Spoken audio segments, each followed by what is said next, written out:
नमस्कार दोस्तों, आज हम एक ऐसे विषय के बारे में पढ़ने जा रहे हैं कि जो एक चीनी यात्री है जो भारत में आया तो उसने भारत के बारे में अपनी एक पुस्तक सीयूकी में क्या-क्या लिखा। दरअसल बात ये है कि जब एक चीनी यात्री जो है हर्षवर्धन के समय में आता है, हर्षवर्धन एक शासक का नाम है और जब वह हर्षवर्धन के समय में आया 630 ईस्वी में और 644 ईस्वी तक वह भारत में रहा। इस दौरान उसने भारत में जो कुछ भी देखा और उसे अपनी एक पुस्तक सीयूकी नामक पुस्तक थी जो उसमें विवरण उसका दे दिया।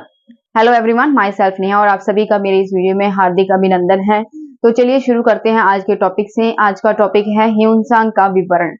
तो आज की ये वीडियो शुरू करने से पहले मैं आपको यही जरूर कहना चाहूंगी, वीडियो को लास्ट तक जरूर देखिएगा ताकि आपको इस विषय से संबंधित जो है फुल इंफॉर्मेशन हो सके, ताकि आप जो है अगर एग्जाम में अगर इससे रिलेटेड कोई भी क्वेश्चन आता है तो उसका जो जवाब है आप झटपट दे सको।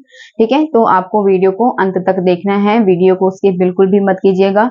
तो चलिए शुरू करते हैं अपने इस टॉपिक से। तो जो ह्यून-सांग है, सबसे पहले ह्यून-सांग एक चीनी यात्री है, चीनी यात्री जो कि हर्षवर्धन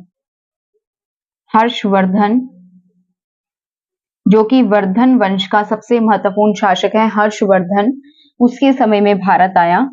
ठीक है, और जो चीनी यात्री है यह 630 ईस्वी से 644 ईस्वी तक भारत में रहा। इस दौरान इसने भारत में जो कुछ भी देखा, ठीक है, उसका इसने वर्णन जो है अपनी एक पुस्तक सीयूकी की ये पुस्तक है जो कि चीनी यात्री जो ह्यून-सांग है उसने लिखी है। ठीक है, सीयूकी पुस्तक में लिखा। तो जो ह्यून-सांग है इसने अपनी पुस्तक सीयूकी में किस किस विषय पे चर्चा की है, तो चलिए जानते हैं। जो सीयूकी पुस्तक है इससे हमें अब हम इस वीडियो में जो कुछ भी पढ़ने वाले हैं वह किन किन फैक्टर्स पे हम जो है प्रकाश डालने वाले हैं इस वीडियो में।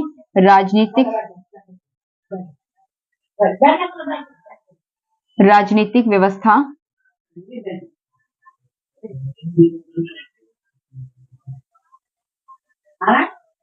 सामाजिक व्यवस्था,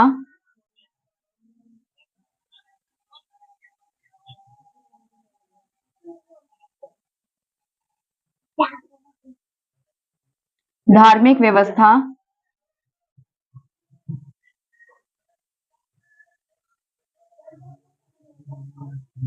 आर्थिक व्यवस्था,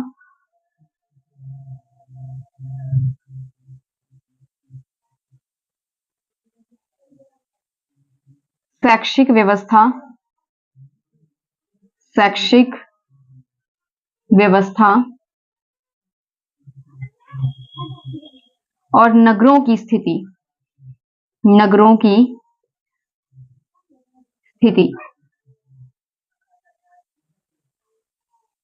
तो उस समय जो चीनी यात्री ह्यून-सांग है उसने, ठीक है, जो चीनी यात्री ह्यून-सांग है उसने जो है अपने जो सीयूकी नामक पुस्तक है उसमें जो है राजनीतिक व्यवस्था का, यानी कि भारत की जो राजनीतिक कंडीशन थी उस समय में उसके बारे में जो है हमें जानकारी दी है।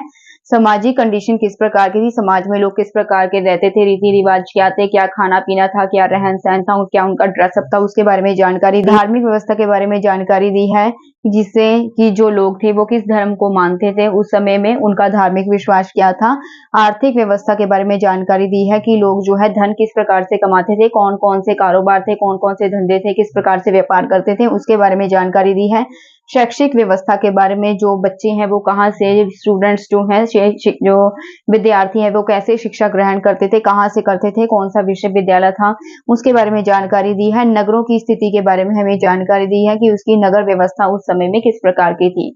ठीक है, तो जो मैंने आपको ये बात तो बता दी है कि जो एक चीनी यात्री ह्यून-सांग है वह हर्षवर्धन, उस समय में जो शासक था हर्षवर्धन, उसके समय में भारत आया और इस दौरान उसने जो कुछ भी भारत में देखा उसने अपनी एक प्रसिद्ध पुस्तक सीयूकी में जो है उसके बारे में विस्तृत विवरण दिया है। तो चलिए सबसे पहले फर्स्ट टॉपिक है हमारा राजनीतिक व्यवस्था की उस समय में जो हर्षवर्धन के समय में जो राजनीतिक कंडीशन थी भारत की वो किस प्रकार की थी। चलिए आगे बढ़ते हैं। राजनीतिक व्यवस्था, राजनीतिक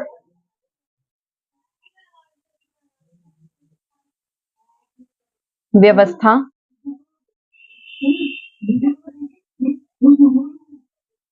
तो उस समय की राजनीतिक कंडीशंस किस प्रकार की थी, हम इसमें डिस्कशन करने वाले हैं। तो सबसे पहले है राजनीतिक व्यवस्था। राजा जो है प्रजा के हित में शासन करता था, प्रजा के हित में शासन करता था। जो राजा था उसकी शासन में गहरी दिलचस्पी थी, दिलचस्पी। ठीक है, तो जो राजा था उसकी शासन में जो है गहरी दिलचस्पी होती थी। इसके साथ ही जो राजा है उस समय में कर बहुत कम होते थे, करों की संख्या कम थी, और जो लोग थे वह स्वतंत्रता पूर्वक एक स्थान से दूसरे स्थान पर जा सकते थे। स्वतंत्रता पूर्वक एक स्थान से दूसरे स्थान पर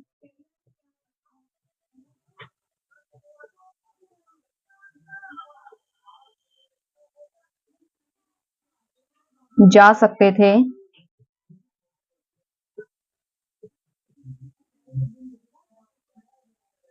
मृत्युदंड नहीं दिया जाता था।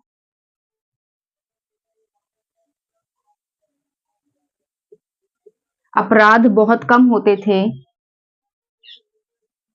अपराध कम होते थे उस समय में। जो शासक था यानी कि जो हर्षवर्धन था उसने सराय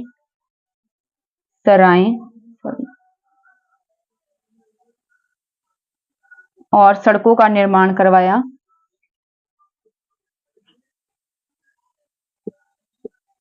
सराय और सड़कों का निर्माण करवाया।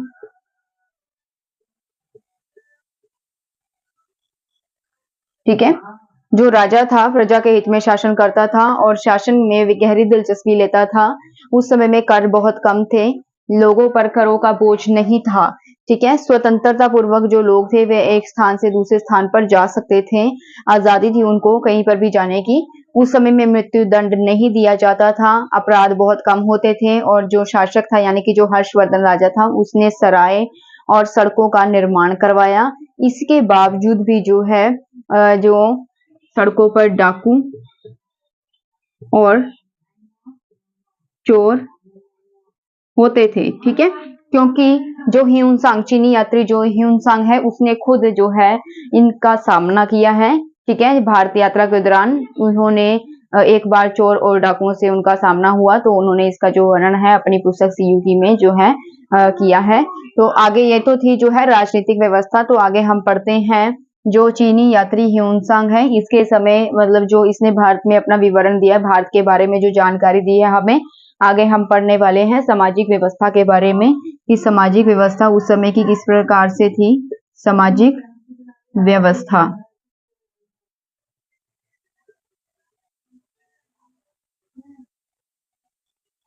तो उस समय की जो सामाजिक व्यवस्था थी उस समय जो है समाज में जो समाज है वह वर्ण और जाति के आधार पर बटा हुआ था। ठीक है, समाज में जो है 4 प्रकार की जात थी, जैसे कि क्षत्रिय, ब्राह्मण, क्षत्रिय,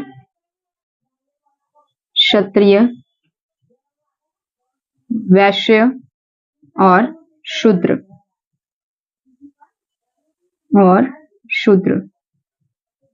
तो समाज में जो है 4 प्रकार की जो है जात के आधार पर जो है समाज को बांटा गया था। ठीक है,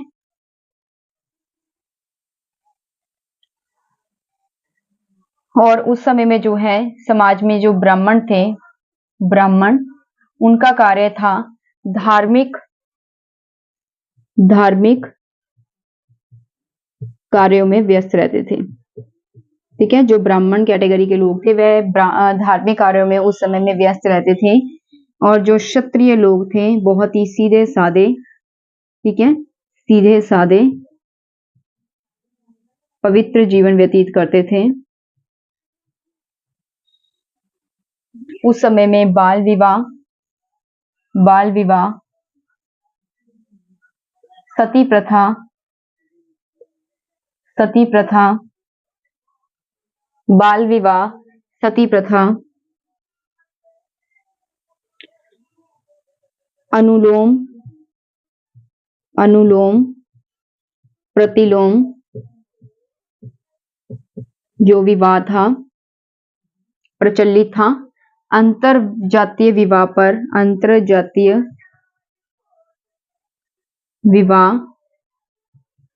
पर प्रतिबंध था,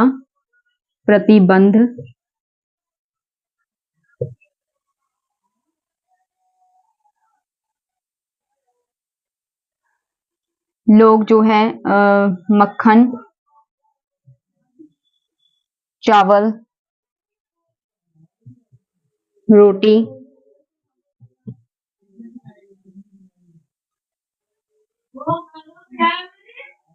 दूध, शक्कर इत्यादि जो है भोजन ग्रहण करते थे। इसके अलावा जो है जो दाह संस्कार है, उसके लिए जल विलयन यानी कि जिस तरह से अस्थियां जो है पानी में विसर्जित करते हैं उस प्रकार से जो है प्रथा प्रचलन में थी, दाह संस्कार किया जाता था। पुत्र प्राप्ति पर यानी कि पुत्र के जन्म पर उत्सव मनाया जाता था। ठीक है, तो एक बार रिपीट करते हैं कि जो सामाजिक व्यवस्था थी उस समय समाज जो है वर्ण और जाति के आधार पर बटा हुआ था। 4 जातियां उस समय में समाज में मौजूद थी, ब्राह्मण, क्षत्रिय, वैश्य और शूद्र। जो ब्राह्मण लोग थे वह धार्मिक कार्यों में व्यस्त रहते थे, जो व्यापार है उसमें वह भाग नहीं लेते थे। क्षत्रिय जो लोग थे वह सीधा साधा जीवन और पवित्र जीवन जीना पसंद करते थे। उस समय समाज में बाल विवाह और सती प्रथा की प्रथा जो थी प्रचलन में थी। अनुलोम प्रतिलोम विवाह जो है प्रचलन में था। उस समय अंतर जातीय विवाह जो है नहीं होता था, उस पर जो है रोक लगाई गई थी। मक्खन, चावल और रोटी, दूध और शक्कर ये जो भोजन था उस समय में लोग खाते थे। उस समय जो है दाह संस्कार जो है किया जाता था और जल विलयन जो है उसका भी रिवाज था। पुत्र प्राप्ति जब होती थी यानी कि पुत्र का जन्म होता था उस टाइम पे जो है उत्सव मनाया जाता था। ठीक है, आगे पढ़ते हैं रिलीजियस कंडीशन के बारे में। तो जो धार्मिक व्यवस्था है उस समय की किस प्रकार की थी, जो चीनी यात्री ह्यूनसांग है उसने जो है अपने विवरण में जो प्रस्तुत किया है कि जो उस समय भारत की जो कंडीशन थी, धार्मिक व्यवस्था किस प्रकार की थी। जो चीनी यात्री है वह खुद एक बौद्ध धर्मावलंबी था, जो कि बौद्ध धर्म को मानता था। बौद्ध धर्मावलंबी जो चीनी यात्री है वह एक बौद्ध धर्मावलंबी था, यानी कि वह बौद्ध धर्म को मानता था। और साथ ही उस समय में जो ब्राह्मण लोग उनकी अनेक संप्रदाय थी,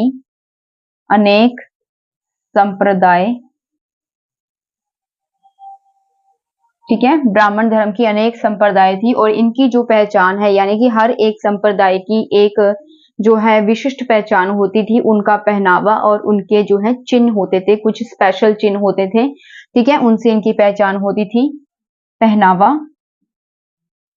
और विशेष चिन्ह होते थे इनके, जिनसे इनकी पहचान होती थी कि ये किस संप्रदाय से बिलोंग करते हैं। ठीक है, उस समय में जो है उस समय में शैव और वैष्णव धर्म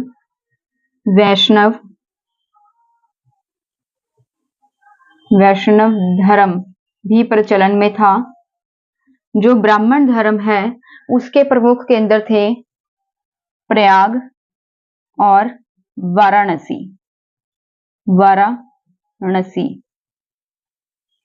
प्रयाग और वाराणसी क्या थे, ब्राह्मण धर्म के केंद्र थे, ब्राह्मणों के केंद्र। तो जो शासक था हर्षवर्धन, उसके समय में जो है हर पांचवें वर्ष सभा होती थी। ठीक है, हर 5वें वर्ष जो है सभा होती थी हर्षवर्धन के समय में। इसका जिक्र जो मैंने अपनी पिछली वीडियो है हर्षवर्धन की, गुप्त काल पोस्ट गुप्ता पीरियड हर्षवर्धन, ठीक है, उसमें मैंने जो है इसके बारे में फुल डिटेल दी है, आप जाके पहले उसे देख सकते हैं। अगर आप पहले उसे जाकर देखेंगे तो आपको ये जो है इजीली आपको समझ आ जाएगा, ठीक है। तो जो हर्षवर्धन है उसने अपने राज्य में जो है हर 5वें वर्ष जो है सभा जो है करने की अनाउंसमेंट की थी, ठीक है। और इसके दौरान जो हर्षवर्धन है उसने शिव, सूर्य,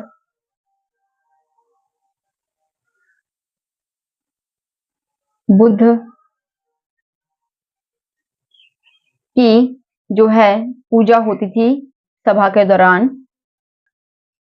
ह्यूनसांग के अकॉर्डिंग, ह्यूनसांग के अनुसार, ह्यूनसांग के अनुसार जो है उस समय 5000 बौद्ध विहारों की संख्या थी।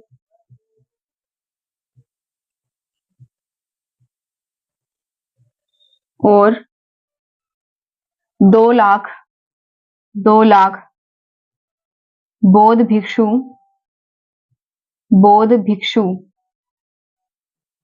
होते थे, ठीक है। मतलब इतनी संख्या थी बौद्ध विहारों की, 5000 बौद्ध विहार थे उस समय में और 2 लाख जो है बौद्ध भिक्षु थे उस समय में। उस समय में जो बौद्ध धर्म है 18 शाखाओं में विभक्त था, 18 शाखाओं में विभक्त था, ठीक है। और कनौज की सभा में, जब कनौज में सभा हुई थी, मीटिंग हुई थी, जैसे मैंने आपको बताया कि हर्षवर्धन अपने समय के हर 5वें वर्ष में जो है सभा करता था, तो कनौज में जब सभा हुई थी तो उसमें जो बौद्ध धर्म की महायान शाखा है, महायान शाखा, उसकी श्रेष्ठता स्थापित हुई।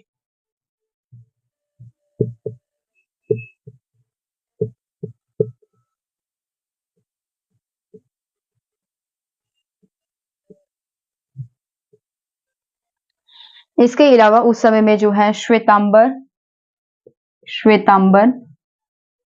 मत, जो श्वेतांबर संप्रदाय थी, यानी कि जो बौद्ध धर्म था जब 2 भागों में डिवाइड हुआ, दिगंबर और श्वेतांबर, ठीक है। जो सफेद रंग के वस्त्र पहनते थे उन्हें श्वेतांबर कहा जाता है, क्योंकि श्वेत इसका अर्थ आप यहीं से देख सकते हैं, श्वेत का अर्थ होता है सफेद, तो यानी कि जो सफेद रंग के वस्त्र पहनते हैं उनको श्वेतांबर कहा जाता है, ठीक है।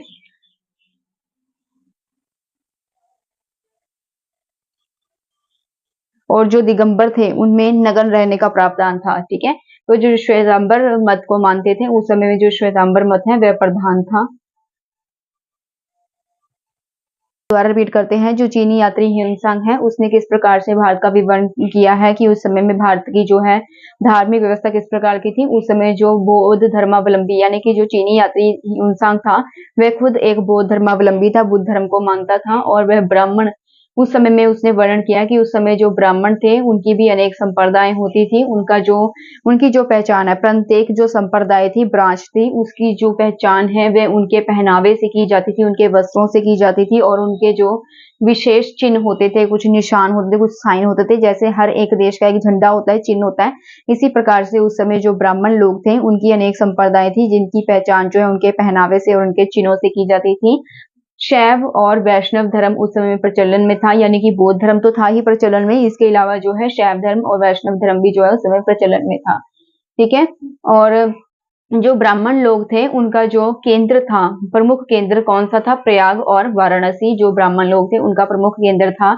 जो हर्षवर्धन है वह अपने समय हर 5वें वर्ष अपने राज्यसभा में जो है हर 5वें वर्ष जो है सभा करता था, और सभा के दौरान वह शिव की पूजा करता था, सूर्य की पूजा करता था, बुद्ध की पूजा करता था, ठीक है। और जो चीनी यात्री ह्यूनसांग है उसने वर्णन किया है कि उस समय जो है 5000 बौद्ध विहार होते थे और 2 लाख जो है बौद्ध भिक्षु होते थे, ठीक है, जो कि बौद्ध धर्म का प्रचार करते थे। और इसी के साथ ही जो है बौद्ध धर्म है उस समय 18 शाखाओं में विभक्त था, 18 भागों में डिवाइडेड था, बांटा गया था। कनौज में जो सभा हुई थी उसमें जो है महायान शाखा उसकी प्रधानता थी, यानी कि महायान शाखा जो है उसकी श्रेष्ठता स्थापित थी, ठीक है। तो जो भी संप्रदाय होती थी, अलग अलग संप्रदाय, तो ये क्या करती थी, जब भी सभा होती थी तो उसमें जो है आपस में एक दूसरे को प्रश्न पूछते थे और आपस में तर्कबाजी करते थे, ठीक है।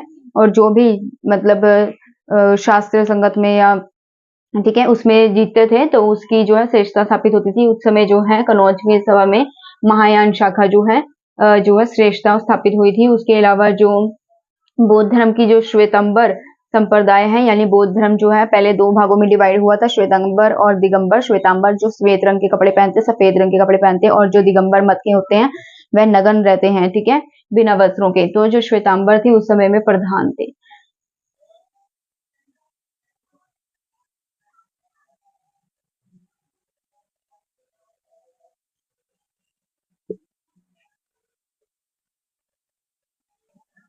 तो अब बात करते हैं आर्थिक स्थिति की। उस समय में जो आर्थिक स्थिति किस प्रकार की थी, उस समय में जो है कृषि, कृषि, उद्योग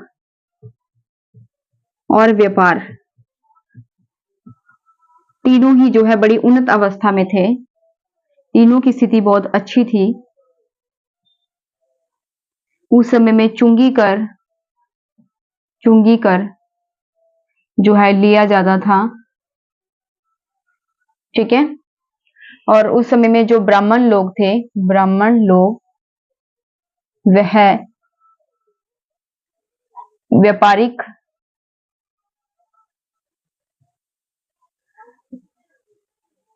क्रियाकलाप में भाग नहीं लेते थे, क्रियाकलाप में भाग नहीं लेते थे।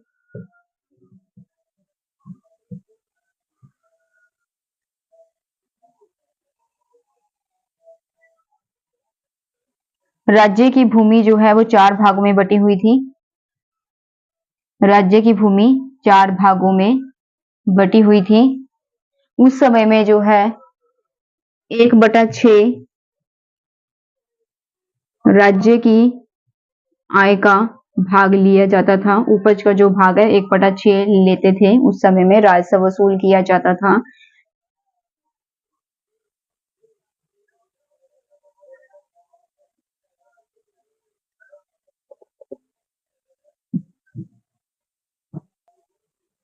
उस समय में कारीगरों के संघ होते थे, कारीगरों के संघ होते थे। विदेशों से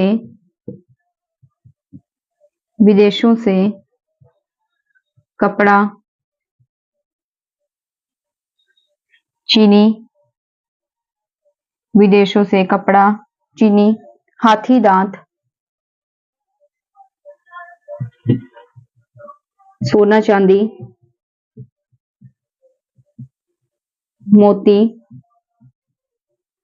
मोती जो है आयात किया जाता था।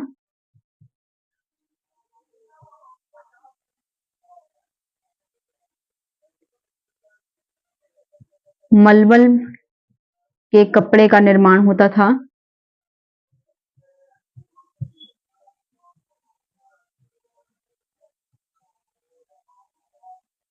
सूती और ऊनी कपड़े को मिलाकर कोशे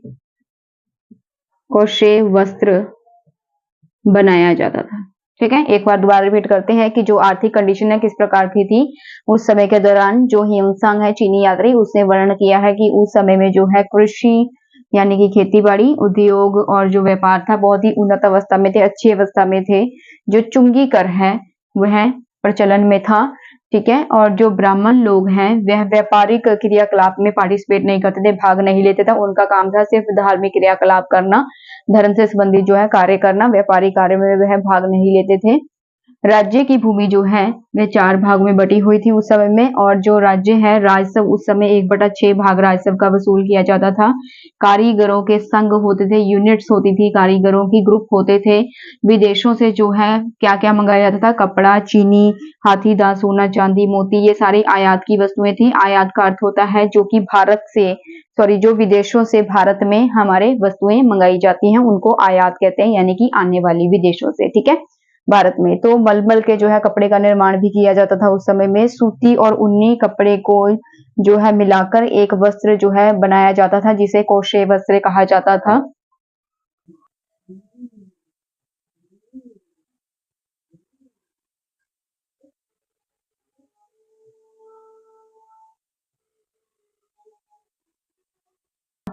बौद्ध विहारों में दी जाती थी। बौद्ध विहारों में शिक्षा दी जाती थी। इसके अलावा जो है गुरुकुल में भी शिक्षा जो है दी जाती थी।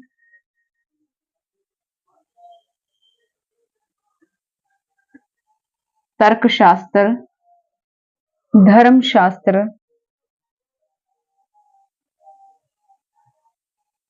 तर्कशास्त्र, धर्मशास्त्र तथा दर्शन की जो है शिक्षा दी जाती थी उस समय में।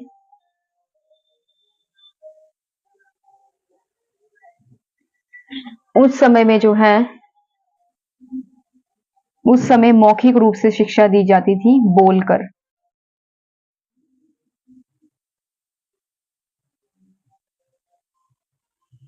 मौखिक रूप से शिक्षा दी जाती थी।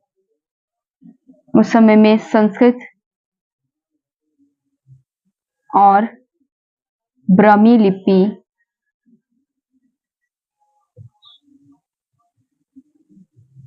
लिपि का विकास हुआ।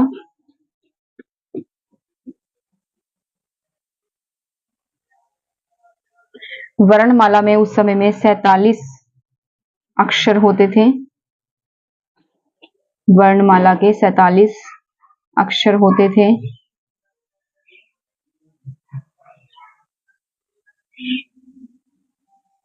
उस समय जो है शिक्षा का सर्वविख्यात प्रसिद्ध जो है केंद्र कौन सा था? नालंदा विश्वविद्यालय।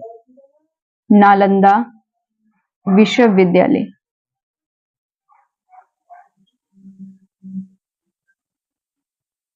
इसमें जो है 8500 विद्यार्थी 8500 विद्यार्थी होते थे। और जो शिक्षक हैं, शिक्षक उनकी संख्या थी 1510।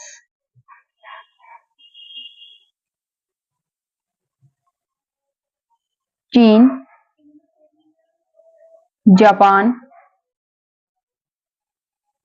श्रीलंका तथा तिब्बत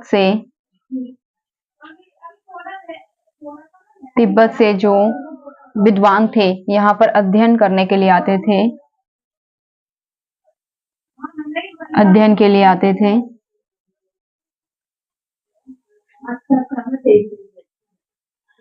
56 विदेशी विद्वान जो है नालंदा से मिले, नालंदा में मिले। ह्यून सांग जो एक चीनी यात्री जिसका हम विवरण पढ़ रहे हैं, ह्यून सांग, ठीक है। इसने भी 6 वर्षों तक जो है यहाँ पर जो आचार्य है,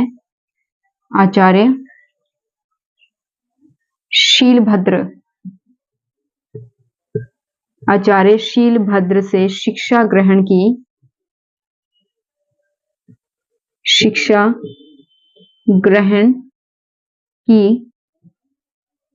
ठीक है। और यहाँ पर जो शिक्षा के नियम थे बड़े कड़े थे। शिक्षा के नियम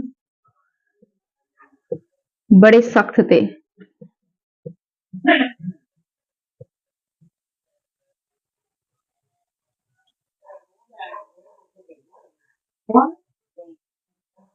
यह बौद्ध धर्म में सबसे बड़ा शिक्षा का केंद्र था। शिक्षा का केंद्र था, ठीक है, बौद्ध धर्म में। और यहाँ पर जो है तर्क,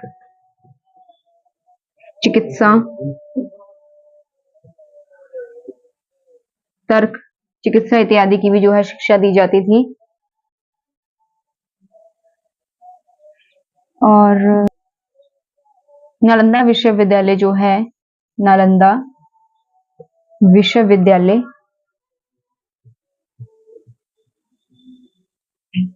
नालंदा विश्वविद्यालय के 8 कमरे थे और इसका जो पुस्तकालय था, पुस्तकालय वह 9 मंजिला था, 9 मंजिला।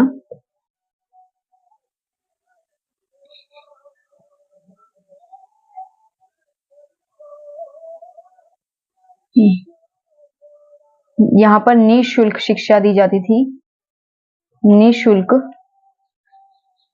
और जो विलंबी है वह शिक्षा का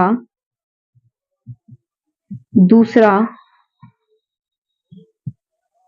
विश्वविख्यात केंद्र था।